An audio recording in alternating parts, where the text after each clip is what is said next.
Togo, Faure Gnassingbé. Pour que la démocratie progresse en Afrique, il faut nécessairement que le mandat soit limité à 2 ou à 3. Publié le 5 novembre 2022 par Miadjo. Pour ceux qui doutaient encore, la preuve est désormais faite que Faure Gnassingbé ambitionne de mourir au pouvoir. Alors que la CEDEAO propose l'introduction dans son protocole de la limitation à 2 du mandat présidentiel, 3 chefs d'État dont Faure Gnassingbé y apposent leur veto. Une nouvelle opposition à la limitation du mandat présidentiel après celle de 2015. L'amendement du protocole ASP 1er décembre 2001 sur la démocratie et la bonne gouvernance, additionnel au protocole relatif aux mécanismes de prévention, de gestion, de règlement des conflits, de maintien de la paix et la sécurité ne passera pas. Des pays comme le Togo, la Côte d'Ivoire et le Sénégal de Macky Sall s'y opposent. L'information a été donnée la semaine dernière dans une conférence de presse animée par le coordonnateur de la plateforme Avenir Sénégal Binubeg,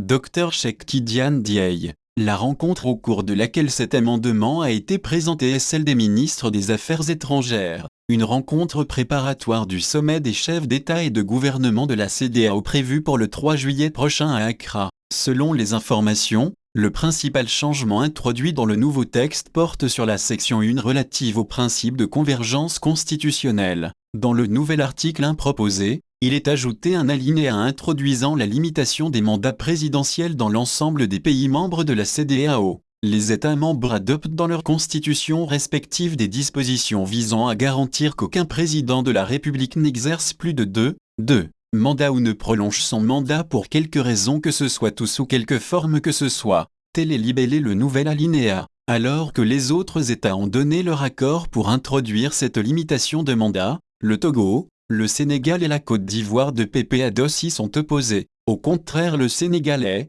avec le Togo et la Côte d'Ivoire, l'un des 3 pays ayant émis une réserve sur l'introduction de la limitation des mandats dans le protocole de la CEDEAO. Ce qui fait qu'au lieu de faire l'objet d'un consensus ministériel qui pourrait facilement être entériné par le prochain sommet des chefs d'État prévu le 3 juillet 2022, les dispositions relatives à la limitation des mandats ont été mises entre crochets. Les actes additionnels étant signés par tous les chefs d'État et le mode de décision privilégié étant le consensus, il est évident que cette réforme majeure n'aura aucune chance de passer tant que ces pays maintiendront leurs réserves. C'est indigné Cheikh Tidiane Dieye. Sans détour, la grande surprise est le positionnement du Sénégal. Cela met néanmoins la puce à l'oreille des Sénégalais sur les réelles intentions de Macky Sall, soupçonné depuis un moment de vouloir briguer un 3e mandat. D'ailleurs, l'intéressé maintient le suspense et répond de façon évasive chaque fois que la question lui est posée. Un recul dangereux s'annonce donc pour le peuple sénégalais et sa démocratie qui a résisté à bien des preuves.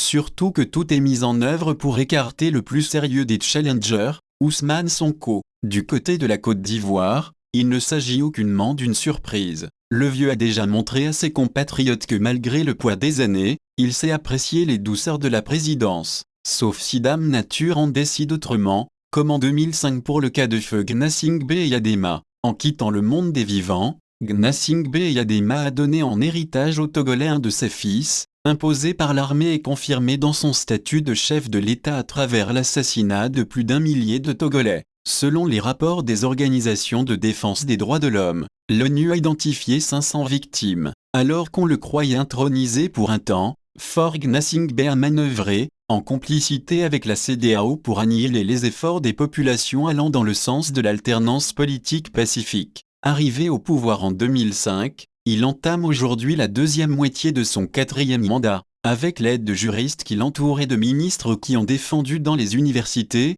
suivez nos regards, la non-rétroactivité de la loi constitutionnelle, il a encore droit à un 5e mandat. Pour paraphraser Alassane Dramane Ouattara, Ado, ce serait son second mandat après la modification constitutionnelle. En principe, si Faure Gnassingbé réussit à se faire réélire en 2025, ce qu'il a souvent réussi à faire grâce aux présidents successifs de la CENI, il est obligé de quitter le pouvoir en 2030, le mandat présidentiel au Togo étant limité à 2. Cette disposition est adoptée par une assemblée nationale obéissant au doigt et à l'œil de Faure Gnassingbé. Malheureusement, le rejet du Togo de la limitation de mandat proposée dans le protocole de la CEDEAO révèle que le scénario du 31 décembre 2002 peut se reproduire. Pour rappel, Alors que la Constitution de 1992 lui interdisait de briguer un troisième mandat, et qu'il était censé quitter le pouvoir en 2003, le père de Forg Nasingbe fit sauter le verrou de la limitation en décembre 2002,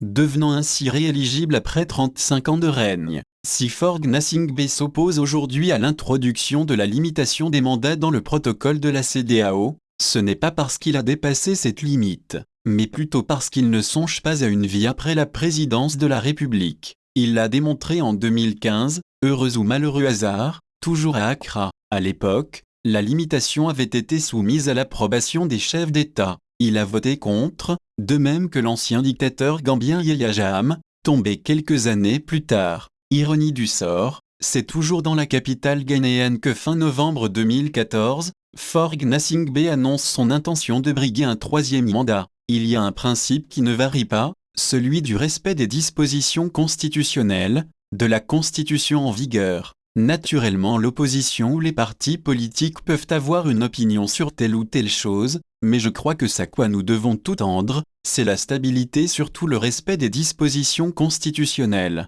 Quant à ma préférence personnelle, vous comprendrez que je puisse réserver la primeur de la nouvelle à mes compatriotes à Lomé si mon parti me fait confiance. Mais tout ce que je peux vous dire, c'est que la Constitution en vigueur sera rigoureusement respectée, avait-il dit aux confrères de l'AFP, répondant ainsi aux critiques sur son intention de briguer un troisième mandat. Pourtant, Forg Nasingbe, qui se révèle une somme de contradictions, défendait la limitation de mandat. Pour que la démocratie progresse en Afrique, il faut nécessairement que le mandat soit limité à 2 ou à 3, avait-il déclaré. Le voilà qui retourne sa veste, rappelant aux yeux du monde que sa promesse n'engage que ceux qui y croient. J'ai à source, liberté.